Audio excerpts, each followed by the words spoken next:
next speaker brought beautiful bright eyes to the land of milk and honey.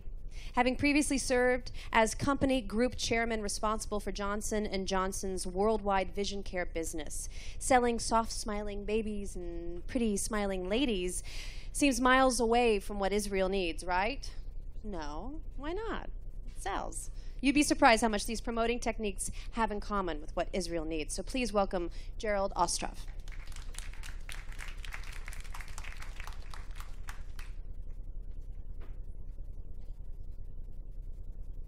There we go. All right, you want to use this? Okay. Sure, thank you very much. First of all, I want to thank everyone who spoke before us. I mean, the work that's being done, and has been done over the past 10 years is amazing, and I want to thank Brand Israel Group and Fern and BAV and Israel 21C and David Sable, who really have done tremendous work in understanding what the issues are. Our group, and we're a small group, we have 2 volunteers, and myself and my wife, 2 volunteers and 2 paid employees, and we're focused on how do we bring professional and strategic action. It's time to act on this. And the problem I think we've seen this morning is very pure and simple. There are misperceptions of Israel and Israelis as evidenced by the focus groups, Describe a House, and apathy as evidenced by the segmentation study results. Americans really don't know, don't care, and aren't interested in Israel. And I think Fern's data said that it's 70% of the population, and I think every piece of data that we see say that we have a core group, but we have a very large group in this country who basically don't see Israel as relevance, and we've heard that how relevance is crucial. This actually is a chart from Fern's research, which describes the attitudes toward Israel in this country right now, and our core support's about 22%. And I know there's a lot of numbers here, but basically what it says is the people who are our core support know something about Israel, find Israel relevant, and are interested. And the people who are unreachable, which is about 8% of the population, they have a different profile. But it's really those people in the middle that we're interested in. And the issue with those people is you see only about 15% of them know anything about Israel, about 30% find Israel relevant and are interested. And this is a profile, back from my business experience, this is a profile from what I would call a great but undeveloped product. David Sable said, sometimes he gets products that aren't great. Well, this is a great product, and thankfully in my career, I always chose not to work on products that aren't great. So I just want to relate very quickly back to one of my marketing challenges. When I took over contact lenses for Johnson & Johnson, a product called AccuView in 1998, U.S. penetration for contact lenses in the U.S. was under 20%. Global penetration was under 10%. There was some detractors of contact lenses for various reasons, but basically, there were misperceptions, lack of knowledge, fear of sticking something. We called it pokophobia. You stick your finger in your eye. There were outstanding new products coming. Thankfully, most of them ours at Johnson & Johnson. There was little consumer advertising because there was a feeling, I think, as many of us in this room have, that the barriers are too hard to overcome. For example, you have to get through the misperceptions of consumers or the lack of knowledge of consumers, and then it's a prescription product, so you have to go to your eye care professional who probably is more interested in selling you $900 glasses than in selling you contact lenses, even though we proved that long-term contact lenses are a better return even for the eye care professional than for glasses. So there was no relevance, there's no insight into messaging, and many messages reinforced the fear that others had about contact lenses. So let me just show you what was running in 1997 for contact lenses. Sound, please.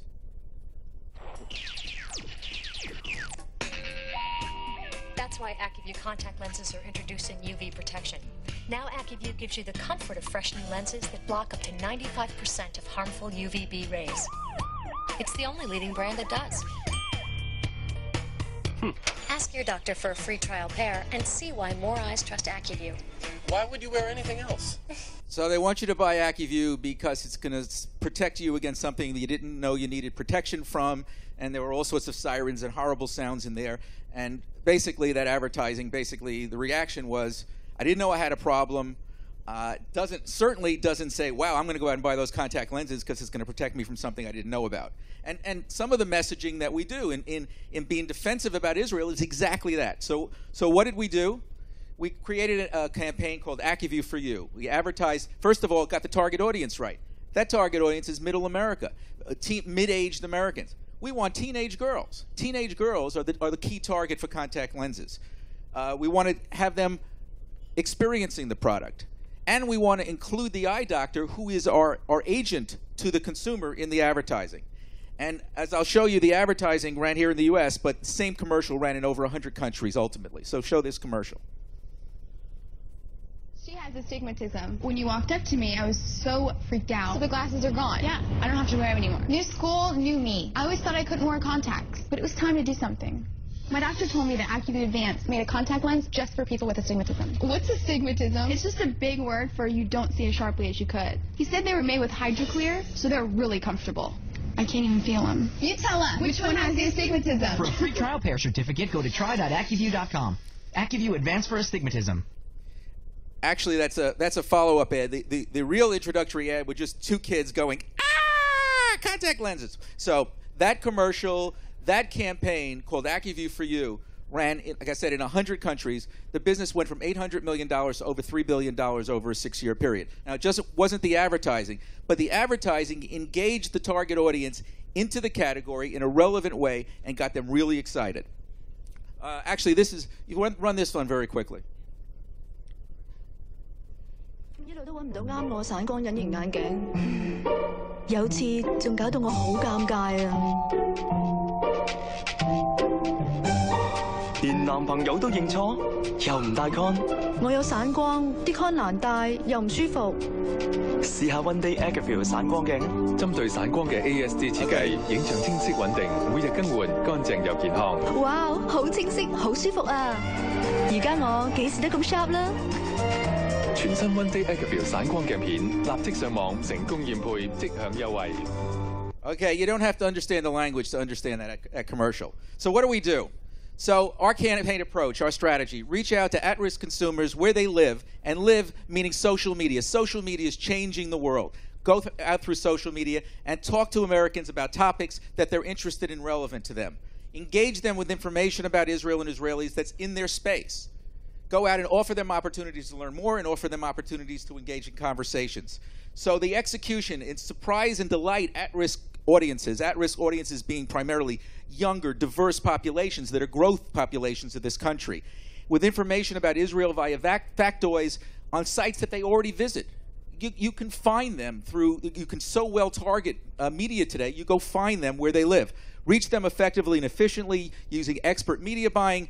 Do it over an extended period of time with effective reach and frequency. And with larger budgets, we can even include print and cable. So wouldn't it be great if when our kids and grandkids I have 7-year-old grandkids, wouldn't it be great if they got to campus and suddenly the other kids on campus are sending them stuff about how cool Israel is? So we developed the campaign, we produced it, and we tested it with a company called Millward Brown, which is the same company that I used at Johnson & Johnson, Procter & Gamble, on Neutrogena, on Aveeno, on all the brands that we use. This is very interesting. So first we want to know how effective it is. So going in, we want to know what are attitudes toward Israel going in among the 300 people that we tested in this campaign. So we have 300 Americans, and we asked them for attitudes in no particular order about these 7 countries. And as you can see, 78% of Americans like America, okay? 8% are negative. But you can see, similar to some of the data we've seen before, there are 3 buckets: UK, Italy, and Switzerland. France is somewhat like Israel, but Israel, 37 positive, not very different from, do you support Israel, do you support the Palestinians, do you support other? You'll get a 36 number. This is 37. And you get a 28% negative. We tested 3 versions of the campaign, although we have like 20 different versions right now. One against people interested in art, one in education, one focused on technology. On the art one, which was the best focused one, our positive went from 37 to 64 in a single exposure with an ability to hit a website with some information.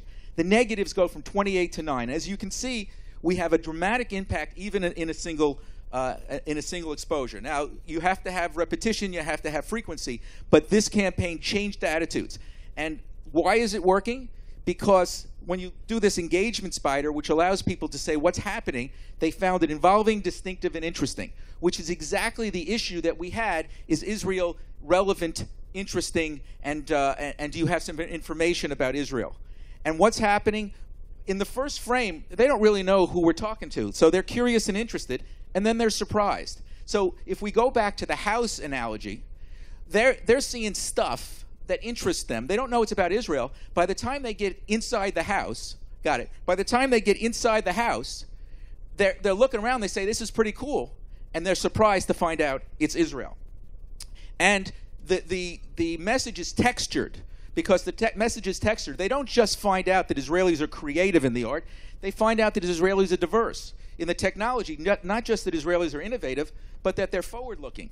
So and when you get to some verbatims, so for example, that Israel has more museums per capita than France or Italy. That's so crazy. I thought it would for sure France. This made me realize that maybe I had the wrong idea about Israel.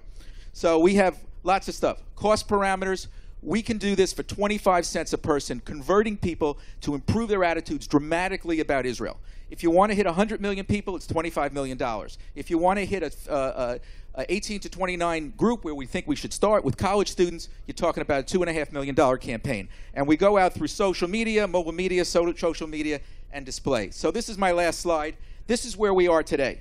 Unless we do something dramatic and proactive, that number, 22% core support for Israel, will probably be 15% in a few years. If we do something, we can get it to 50%, and it's up to us. Thank you very much.